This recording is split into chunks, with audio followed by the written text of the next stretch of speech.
Hello friends, आज हम BEGC 131 individual and society subject का सैम्पल क्वेश्चन आंसर करेंगे जो कि आपके एग्ज़ाम के लिए यूज़फुल होगा। यह सब्जेक्ट इग्नू यूनिवर्सिटी के BA के स्टूडेंट्स के लिए है। तो फ्रेंड्स, अगर हम बात करें तो ये जो क्वेश्चन पेपर आएगा ये आपका 3 आवर्स का होगा और ये जो इस मार्क्स की बात करें तो ये 100 मार्क्स का होगा। तो और इस क्वेश्चन पेपर में आपको 5 क्वेश्चंस मिलेंगे, जिसमें कि जो फर्स्ट क्वेश्चन होगा वो आपका पैसेज से रिलेटेड होगा, जिसमें आपको एक पैसेज दिया जाएगा, आपको उस पैसेज को पढ़ना है और उसके ही बेस पर आपको उसके नीचे कुछ क्वेश्चंस बना करके एग्जाम में दिए जाएंगे और उन क्वेश्चंस को इसी पैसेज में से आपको सॉल्व करना है। तो इसी तरीके से आपके एग्जाम में आएंगे जो भी क्वेश्चंस पेपर हैं। तो अगर आप उसको हम सॉल्व करके देख लेंगे तो एक आपको आइडिया हो जाएगा कि आपके एग्ज़ाम में किस तरह के क्वेश्चंस आएंगे और आपको बेनिफिट मिलेगा। तो आइए देखते हैं पहला क्वेश्चन पेपर क्या दिया हुआ है। क्वेश्चन पेपर में पहले क्वेश्चन में लिखा हुआ है, read the news report given below and answer the questions given below.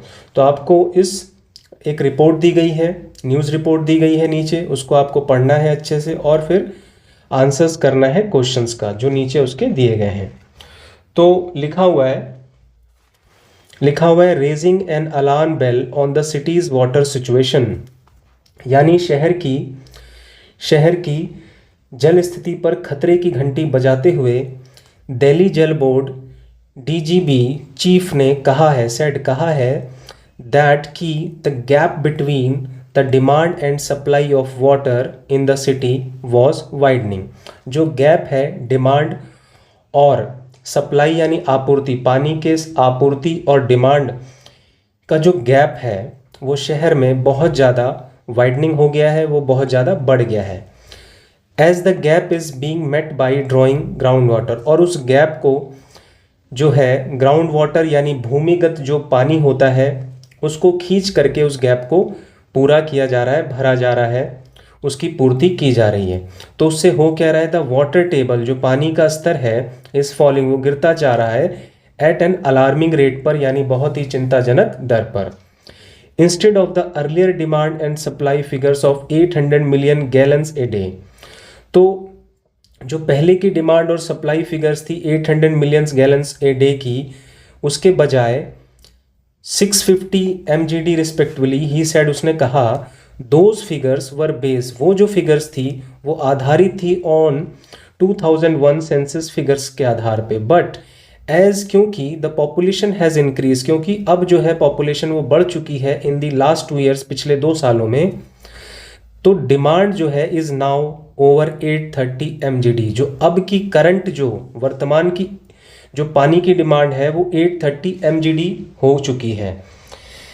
And due to the 20% loss in our supply of 650 MGD only, केवल अबाउट लगभग 520 MGD रीच पीपल, केवल 520 मिलियन गैलन ए डे वो पहुंच रहा है लोगों तक पानी। एज ए रिजल्ट, परिणाम स्वरूप क्या हो रहा है, जो difference of over 300 MGD is being partially met by drawing up to 200 MGD of the subsoil aqua reserve। तो उससे हो क्या रहा है, जो डिफरेंस पैदा हो रहा है 300 से भी ज़्यादा MGD का जो फर्क पड़ रहा है, उसकी पूर्ति कितने से हो रही है, सिर्फ 200 MGD ऑफ वाटर से हो रही है, और वो भी कहाँ से हो रही है, या मिट्टी का जो एक्वा रिजर्व जो भंडारण है उससे उसकी पूर्ति की जा रही है। एंड एज दिल्लीज डिपेंडेंस, और जैसे जैसे दिल्ली की जो डिपेंडेंस है यानी जो निर्भरता है ऑन ग्राउंड वाटर पे, भूमिगत जल पे, वो ग्रोज यानी बढ़ रही है, it's over exploitation has left the water, इसके बहुत ज़्यादा दोहन ने लेफ्ट कर दिया है द वाटर टेबल को सिवियरली डिप्लीटेड। उससे क्या हो रहा है, पानी का जो स्तर है वो बहुत ज़्यादा उसका पतन होता चला जा रहा है, बहुत ज़्यादा वो घटता चला जा रहा है। तो उसी के लिए एक्सपर्ट्स कहते हैं that ground water should be left alone, कि जो ग्राउंड वाटर है, जो भूमिगत जल जो पानी है वो जो है शुड बी लेफ्ट, उसको छोड़ा जाना चाहिए alone as a contingency reserve, यानी एक आपूर्ति के स्रोत में छोड़ना चाहिए। And not a source of regular supply, ना कि नियमित सप्लाई के आधार पर। Central ground water board CGWB state unit in in charge ने सेड, कहा, there is a very thin layer of sweet ground water left, कि यहाँ पे बहुत ही पतली परत जो है मीठे पानी की, मीठे भूमिगत पानी की जो है वो बची हुई है in some parts of the city, शहर के कुछ ही हिस्सों में। दैट विल बी ओवर, वो भी ख़त्म हो जाएगा इफ़ द एक्सप्लॉयटेशन, अगर इसी तरह जो दोहन है बहुत ज़्यादा गोज ऑन, चलता रहता है एट द करंट पेस पर, यानी वर्तमान पेस पर, यानी वर्तमान इसी गति से, विदाउट मेकिंग एनी एफर्ट्स, बिना किसी एफर्ट्स लगाए, टू रिचार्ज इट, इसको रिचार्ज किए। अब इसके बेस पे आपको कुछ समझ में आ गया होगा कि पानी से रिलेटेड है और पानी की पहले क्या डिमांड और सप्लाई थी और अब वर्तमान में किस तरह से डिमांड और सप्लाई की ज़रूरत पड़ रही है लोगों को, और कैसे जो जल स्तर है वो नीचे चला जा रहा है, कम होता चला जा रहा है। तो उसी के बेस पे इनको आपको क्वेश्चंस दिए गए हैं। तो आइए देखते हैं फर्स्ट क्वेश्चन क्या है। फर्स्ट क्वेश्चन आपको है, what is the demand for water in Delhi, कि भाई what is the demand for water in Delhi. तो आंसर कितना था आपका, कितना है आज की डेट में, वर्तमान में करंट में कितना चाहिए, वो डिमांड जो है इज़ नाउ ओवर 830 MGD है। तो यही आपका आंसर होगा, तो आप लिखेंगे ओवर 830 MGD। सेकेंड क्वेश्चन है, what is the actual supply, actual supply कितना है। तो एक्चुअल सप्लाई कितनी है, रीच, वो पहुंच रही है 520 तक। तो आप सेकेंड आंसर होगा आपका 520 MGD। थर्ड क्वेश्चन इन्होंने दिया है, डू यू थिंक, क्या तुम सोचते हो 20% ऑफ वाटर जो है इज़ लॉस्ट, वो लॉस्ट हो रहा है, बर्बाद हो रहा है एवरी डे बिकॉज ऑफ, किसकी वजह से, स्टीलिंग, चोरी की वजह से, या लीकिंग टैप, या टैप जो है नलके जो हैं वो लीक रहते हैं इस वजह से, या क्लॉगिंग यानी कोई ब्लॉकेज हो जाती है उससे। तो इसका आंसर है लीकिंग टैप, यानी जो नलके हैं वो लीक होते रहते हैं कई कई जगहों पे इस वजह से, ठीक है। फोर्थ क्वेश्चन है, how is the gap between the demand and supply, कि कैसे ये जो गैप बिटवीन डिमांड और सप्लाई है ऑफ वाटर मेट, उसको कैसे पूरा किया जा सकता है। तो उसको पूरा करने का तरीका है by drawing up the subsoil water. तो हमें खींचना है, खींच करके सब सॉइल वाटर को जब हम निकालेंगे तभी हम उस डिमांड और सप्लाई को जो है उसको पूरा कर सकते हैं लोगों की। फिफ्थ है, the water table is falling eight an alarming rate, जो पानी का स्तर है वो गिरते जा रहा है, मतलब चिंताजनक रेट पर। Why has the word alarming been used, यहाँ पे अलार्मिंग वर्ड को क्यों यूज़ किया गया है। तो वो इसलिए यूज़ किया है कि भाई सून यानी जल्दी ही सब सॉइल वाटर जो है विल फॉल, जो मिट्टी का जो नीचे का जो पानी है वो भी मतलब फॉल हो जाएगा, उसका भी स्तर गिर जाएगा। सो इतना लो हो जाएगा दैट इवन इन इमरजेंसी, मतलब इमरजेंसी के समय पे भी water can not be drawn, जो पानी है उसको नहीं निकाला जा सकेगा। इसीलिए उसको अलार्मिंग वाली स्थिति कहा गया है, चिंताजनक स्थिति कहा गया है। फिर आपका नेक्स्ट क्वेश्चन है, फिफ्थ क्वेश्चन है, why has the demand for water increased, क्यों जो है डिमांड जो है वाटर की इंक्रीज वो बढ़ी है ड्यूरिंग द लास्ट 2 ईयर्स में, पिछले 2 सालों में। तो आंसर है बिकॉज, क्योंकि जो पॉपुलेशन है वो रैपिडली यानी बहुत तेज़ी से बढ़ी है लास्ट के 2 सालों में, जिसकी वजह से पानी की भी जो डिमांड है वो बढ़ी है। फिर सेवंथ क्वेश्चन है, व्हाट डू यू थिंक, क्या तुम सोचते हो इज़ द ओनली वे, इकलौता तरीका है टू सर्वाइव करने का। तो ये आपके आधार पे, यानी आपको सोचना है कि इसका आंसर क्या होगा। तो आपने क्योंकि ये पैसेज पढ़ लिया तो आप अपने थिंकिंग पर इसका आंसर आप दे सकते हैं। तो इसमें एक अच्छा जो बेस्ट तरीका है वो ये है कि रेन हार्वेस्टिंग जो है इज़ द ओनली वे, वो इकलौता तरीका है टू सर्वाइव करने का, ठीक है। तो इस तरीके से आपको आंसर देने हैं। सेकंड क्वेश्चन जो है वो आपको लेटर से रिलेटेड आएगा, इसमें लेटर टू द एडिटर भी आ सकता है या किसी भी तरह का बिजनेस लेटर आ सकता है। तो अभी देखते हैं क्या लेटर दिया हुआ है।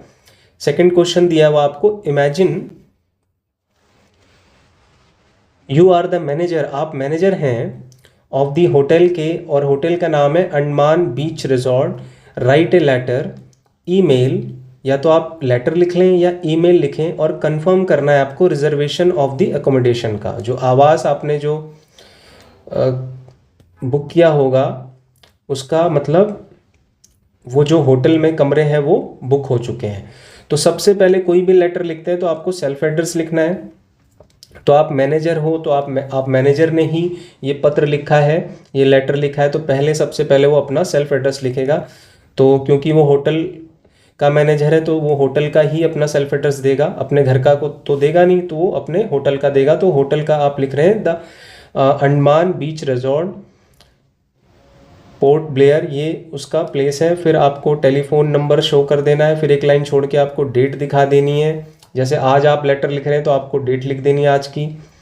फिर एक लाइन छोड़ के आप किसको पत्र भेज रहे हैं, ये तो कोई ना कोई तो किसी को तो भेज ही रहे होंगे, तो हम इमेजिनरी कोई भी नाम लिख सकते हैं। जैसे हमने लिख दिया मिस्टर अरुण श्रीवास्तव, और उनका भी कोई ना कोई एड्रेस होगा, तो हमने वो एड्रेस भी यहाँ पे शो कर दिया। वो लिख दिया हमने जैसे F9/3 वसंत लोग न्यू दिल्ली, ठीक है।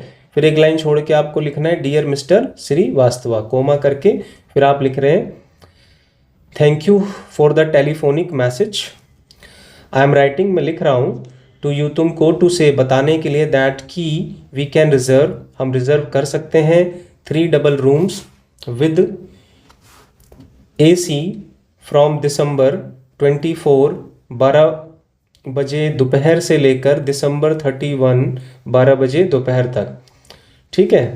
तो कब से कब तक है? 24 दिसंबर से 31 दिसंबर तक ये कमरे बुक होंगे।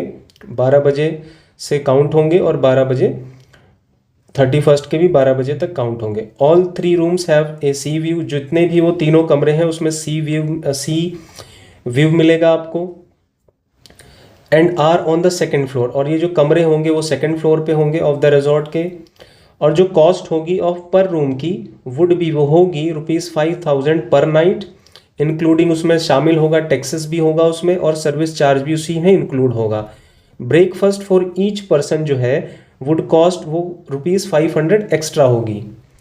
आई वुड बी ग्रेटफुल, मैं आपका बड़ा आभारी रहूँगा, इफ़ यू कुड कन्फर्म, अगर आप कन्फर्म कर देंगे दिस बुकिंग बाई ईमेल द्वारा by the end of this month, इस महीने के अंत तक। एलोंग विद, उसके साथ साथ ए ड्राफ्ट ऑफ ₹30,000 भी आपको एज ए एडवांस पेमेंट की तरफ पे करना है फॉर द एकोमोडेशन के लिए। We look forward to welcoming you and your group on December 24 and assure you, और मैं विश्वास दिलाता हूँ तुमको, of all attention and care, कि हम जो है पूरी अटेंशन देंगे और आपकी पूरी केयर करेंगे। आई हैव एनक्लोज्ड, मैंने सम्मिलित कर दिया है 2 ब्रोशर्स हेयर विद डिस्क्राइब करने के लिए our resort and its facilities के बारे में, अपनी जो भी फैसिलिटीज़ हैं अपने होटल की। If you have any queries please, अगर कोई भी आपको जानकारी लेनी है तो please feel free to ask, तो आप फ्री हैं उसको पूछने के लिए कभी भी। फिर आपको एक लाइन छोड़ के सिंसियरली लिखना है। फिर क्योंकि ये लेटर जो है मैनेजर ने लिखा है तो आपको मैनेजर का ही नाम नीचे शो करना है। तो आप देखो ये मैनेजर लिख दिया, और मैनेजर का जाहिर सी बात है कोई ना कोई नाम भी होगा, तो ये नाम भी इन्होंने लिख दिया JM जॉर्ज, ठीक है, और नीचे मैनेजर। तो इस तरीके से आपको लेटर लिखना है, ठीक है। अब आपको क्वेश्चन 3 मिल रहा है जो कि ये बेस्ड है आपका फिल इन दी ब्लैंक्स पे। तो फिल इन दी ब्लैंक्स में आपको क्वेश्चन 3 है मेक जिरंड्स यूजिंग द वर्ब्स, तो आपको वर्ब्स दी हुई हैं और उसमें आपको जिरंड्स यूज़ करना है। Given in the box below, complete the sentence using appropriate, यानी उचित जिरंड्स आपको यूज़ करने हैं। तो जैसे यहाँ पे आपको वर्ब्स दिए हैं survive, restore, place, lead, turn, map, तो इसमें आपको ING लगा करके जिरंड बनाना है और उसी को आपको fill in the in questions के अंदर फिल करना है। तो जैसे लिखा हुआ है फर्स्ट क्वेश्चन में, ए geographical area that is hilly can be a difficult job, तो इसमें ये मैप है ना, तो आप लिखेंगे मैपिंग, क्या करेंगे? मैपिंग, ING लगा देंगे, ING लगा के आप इसको जिरंड बनाएंगे और फिर इसमें फिल करेंगे। तो लिखा हुआ है mapping a geographical area that is hilly can be a difficult job, तो इसका सेंस हुआ कि किसी पहाड़ी भौगोलिक क्षेत्र का मानचित्रण करना एक कठिन काम, डिफिकल्ट जॉब, कठिन काम हो सकता है, ठीक है। दूसरा है my course includes A study of metals, जो मेरा कोर्स है उसमें शामिल क्या है, उसमें आपको यानी स्टडी ऑफ मेटल्स करनी पड़ती है, धातुओं की स्टडी है, उसमें आर्ट फॉर्म्स है एंड स्टाइल्स है, एंड रिस्टोर आर्टिफैक्ट्स हैं, मतलब दोबारा पुनर्स्थापित कहते हैं उसको, रिस्टोर को पुनर्स्थापित करना, यानी आप लिखेंगे रिस्टोरिंग आर्टिफैक्ट्स, ठीक है, आर्टिफैक्ट्स। थर्ड क्वेश्चन है, in ever thought of this wedge under the window, thank you for suggesting it. तो इसका सेंस हो रहा है कि कभी मतलब इस फूलदान को खिड़की के नीचे रखने के बारे में सोचा था, और thank you for suggesting it, यानी यह सुझाव देने के लिए धन्यवाद। तो ये सेंस जा रहा है, ठीक। इसमें हम आंसर लिख सकते हैं, जैसे प्लेस मीन्स होता है रखना, तो हम यहाँ पे प्लेसिंग कर देंगे, ठीक है, प्लेसिंग, ये इसमें ठीक ऑप्शन बन रही है। फिर फोर्थ क्वेश्चन जो है वो है, we enjoyed our art class, हमने आनंद उठाया अपनी आर्ट क्लास का, कलात्मक क्लास का। The potters wheel was the most interesting part, जो कुम्हार का जो व्हील था, जो कुम्हार का जो पहिया था, उसको घुमाना बहुत ज़्यादा दिलचस्प था।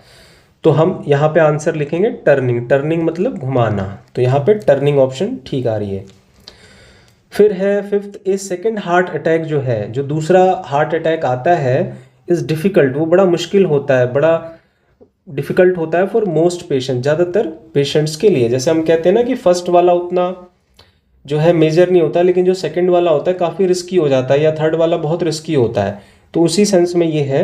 तो इसमें हम ऑप्शन देखते हैं, जैसे सर्वाइव है तो ये ऑप्शन ठीक है, तो हम लिखेंगे सर्वाइविंग, ठीक है, हम लिखेंगे इसके अंदर लिखेंगे सर्वाइविंग, ठीक है। फिर सिक्स्थ है, हैव यू एवर ट्राइड, क्या कभी तुमने कोशिश की है, a group of enthusiastic youngsters during a project, मतलब कोई प्रोजेक्ट होता है तो उसमें कभी तुमने जो एंथुजियास्टिक, जिसमें जिन बच्चों में या जिन यंगस्टर्स में काफ़ी जोश होता है, during a project, the experience is interesting, जो अनुभव है वो इंटरेस्टिंग है, but it can be maddening as well, लेकिन ये बहुत ज़्यादा पागलपन भी जैसा भी हो सकता है।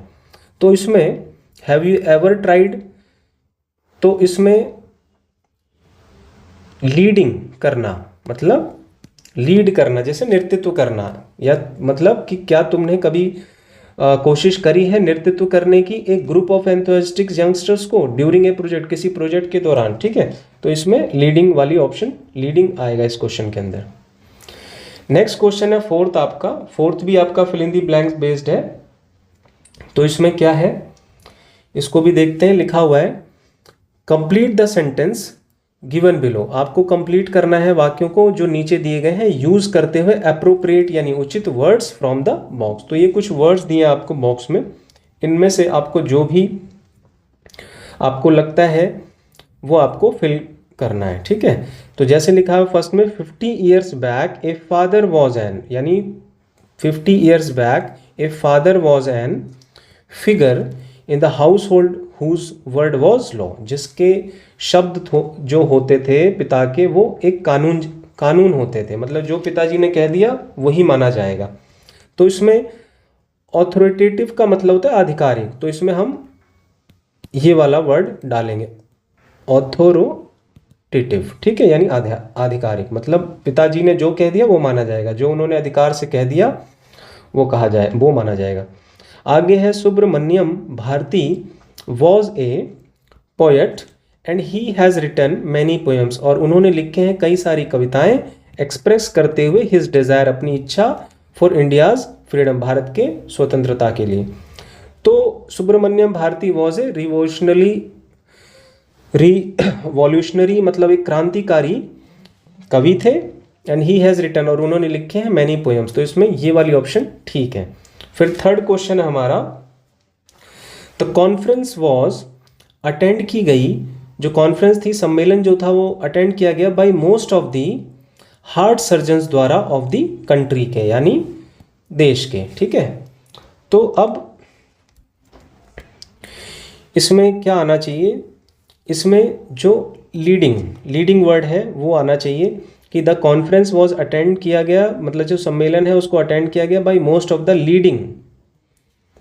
लीडिंग हार्ट सर्जन द्वारा ऑफ द कंट्री के। ठीक है।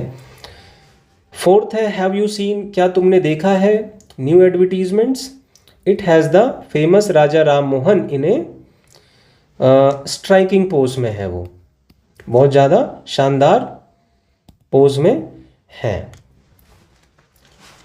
Striking pose. फिफ्थ क्वेश्चन है this is an article on PC Sorcar, this is an article, ये एक आर्टिकल है ऑन पीसी सॉर्कर पे, the magician of our country, जो कि क्या रहे हैं, मैजिशियन मतलब एक जादूगर रहे हमारे देश के। तो द लीजेंडरी मैजिशियन रहे ऑफ आवर कंट्री, हमारे देश के। तो इसमें जो सही आपको वर्ड फिल करना है वो है लेजेंडरी। ठीक है। नेक्स्ट है सिक्स क्वेश्चन है फ्यू चिल्ड्रन, कुछ जो बच्चे हैं कैन रेसिस्ट, वो रोक ही नहीं सकते हैं रीडिंग पढ़ना Harry Potter series because of its memorable, यानी इसके स्मरणीय, मतलब बहुत ज़्यादा एक मेमोरेबल कैरेक्टर्स थे, इस वजह से वो इस हैरी पॉटर जो सीरीज़ है उसको वो पढ़ने में रोक ही नहीं पाते हैं, मतलब वो बिना पढ़े रह ही नहीं पाते हैं। तो ये इसमें सेंस आ रहा है, तो इसलिए हम सिक्स्थ में मेमोरेबल वर्ड को पुट करेंगे। ठीक है। तो उम्मीद है दोस्तों ये फिल इन द ब्लैंक्स आपको समझ में आए कि कैसे इनको हमें सही आंसर पिक करना है। नेक्स्ट क्वेश्चन आपका आ रहा है right an essay on the following topics, और टॉपिक क्या दे दिया आपको, साइक्लोन दे दिया। साइक्लोन का मतलब होता है चक्रवात। ठीक है। तो इसमें आंसर लिखा हुआ है one of the most common coastal calamities is the cyclone. तो सबसे जो ज़्यादा कॉमन जो तटीय आपदाओं में से एक क्या है, वो साइक्लोन है। ठीक है। Cyclones claim many lives and cause immense damage to property every year. जो साइक्लोन है, जो चक्रवात है, वो कई सारी जानें और बहुत ज़्यादा नुकसान, डैमेज का, प्रॉपर्टी को नुकसान पहुंचाने वाला कारण बनता है एवरी ईयर, हर साल। ए ट्रॉपिकल साइक्लोन, एक ट्रॉपिकल साइक्लोन यानी जो उष्णकटिबंधीय जो चक्रवात होता है, that struck northern Bay of Bengal, जो कि उत्तरी बंगाल की खाड़ी में 1970 में आया था, और उसके कारण टाइडल वेव्स ऑफ 6 मीटर, जिसकी वजह से ज्वारीय लहरें जो हैं 6 मीटर ऊंची उत्पन्न हुई थी, और जिसने किल किया था 300,000 पीपल, लोगों को, एंड डिस्ट्रॉइंग, और उसने बर्बाद कर दिया था 65% of the total fishing capacity of the coastal region. जो तटीय जो क्षेत्र होता है उसके 65% भाग को, जो फिशिंग वाला एरिया था, उसको पूरा उसने बर्बाद कर दिया था उस चक्रवात ने। ड्यूरिंग द साइक्लोनिक स्टॉर्म्स, तो जो चक्रवात, ये जो तूफान है, उसके दौरान क्या होता है, जो विंड्स हैं, जो हवा हैं, वो मूव करती हैं, वो चलती हैं फॉरवर्ड, आगे की तरफ, with A speed of 25 kilometre पर घंटा के स्पीड से वो चलती हैं, एंड एट ए टाइम्स, और कभी कभी ये रीच पहुंच जाती हैं 200 किलोमीटर आवर, और वो डिस्ट्रॉय कर देती हैं, बर्बाद कर देती हैं, एंड एनिहिलेटिंग एवरीथिंग, हर चीज़ बर्बाद कर देती हैं, एनीथिंग ऑन देयर पाथ, जो भी उनके रास्ते में पड़ता है। ठीक है। साइक्लोन्स यानी जो चक्रवात है, आर कॉज, वो कारण बनता है इन ट्रॉपिकल बेल्ट में, यानी उष्ण कटिबंधीय बेल्ट में बनता है, व्हेन, जब सी वाटर, जो पानी, जो समुद्री पानी है, वो गेट्स हीटेड, वो गर्म हो जाता है अप टू 27 डिग्री सेल्सियस से भी ज़्यादा, जब वो गर्म हो जाता है उससे भी ज़्यादा, एंड मोर, उससे भी ज़्यादा, सो दैट, तो उससे होता है क्या, लो प्रेशर एरिया जो होता है, जो जिससे कम दबाव वाले जो क्षेत्र है ना, वो डेवलप हो जाते हैं अबव द वाटर, यानी पानी के ऊपर। The low pressure areas remain stationery for 3 to 4 days। तो उससे होता है क्या है कि कम दबाव वाले क्षेत्र 3 से 4 दिनों तक स्थिर रहते हैं। And draw energy from the sea surface, और वो खींचते हैं एनर्जी यानी ऊर्जा फ्रॉम द सी सरफेस, यानी समुद्री जो सतह वाला हिस्सा होता है उससे ही वो ऊर्जा खींचते हैं।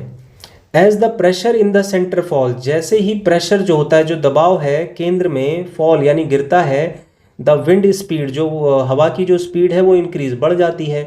एंड क्लाउड बस्ट, और जो बादल है वो जो बस्ट यानी फट जाता है, starts spiralling around the centre causing squalls, और उससे क्या होता है कि बादल फटने लगते हैं जिससे तूफान आने लगता है। जैसे ही केंद्र में दबाव पड़ता है तो उससे क्या होता है, as the pressure falls in the centre, जैसे ही प्रेशर गिरता है, फॉल करता है इन द सेंटर केंद्र में, द विंड्स जो हवाएं हैं इन द सराउंडिंग एरियाज में, आसपास के एरिया में, वो रश यानी इनवर्ड्स, वो अंदर की तरफ जाने लगती हैं और क्रिएट कर देती हैं, पैदा कर देती हैं स्पाइरली मूविंग स्टॉर्म्स, यानी एक सांप जैसे हिलते हुए तूफान की तरह, यानी सांप जैसे टेढ़ा मेढ़ा होता है उसी तरह से तूफान भी टेढ़ा मेढ़ा शेप में बन जाता है।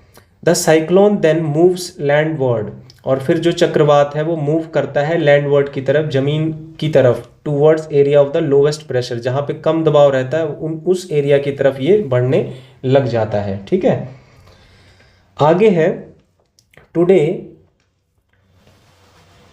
आज with the advancement in weather prediction, आज जो है बहुत ज़्यादा आधुनिकता आ गई है वेदर प्रिडिक्शन में, यानी मौसम का जो हम प्रिडिक्शन करते हैं, भविष्यवाणी करते हैं, उसकी टेक्निक्स में काफ़ी एडवांसमेंट आ गया है। ठीक है, रिमोट सेंसिंग सेटेलाइट्स आ गई है, और cooperations between countries in sharing information, और दूसरे देशों के सहयोग से भी हमें एक दूसरे को इंफॉर्मेशन मिल जाती है कि भाई वेदर पश्चिम में कैसा रहेगा, ईस्ट में कैसा रहेगा, कहाँ बारिश होगी, कहाँ ओले पड़ेंगे, कहाँ बाढ़ वगैरह की स्थिति बन रही है, सारा वो सब चीज़ें पता लग जाती है दूसरे देशों के कोऑर्डिनेशन से भी ऑन वेदर कंडीशंस पे।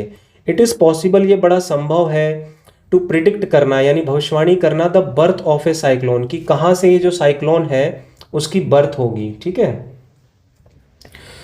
And monitor its movements to pinpoint the area, और इसको फिर मोनिटर किया जा सकता है, इसको हम कंट्रोल कर सकते हैं, इसके मूवमेंट्स को pinpoint the area where it hits the coast, जहाँ पे भी ये हिट करेगा कोस्ट को यानी तट को।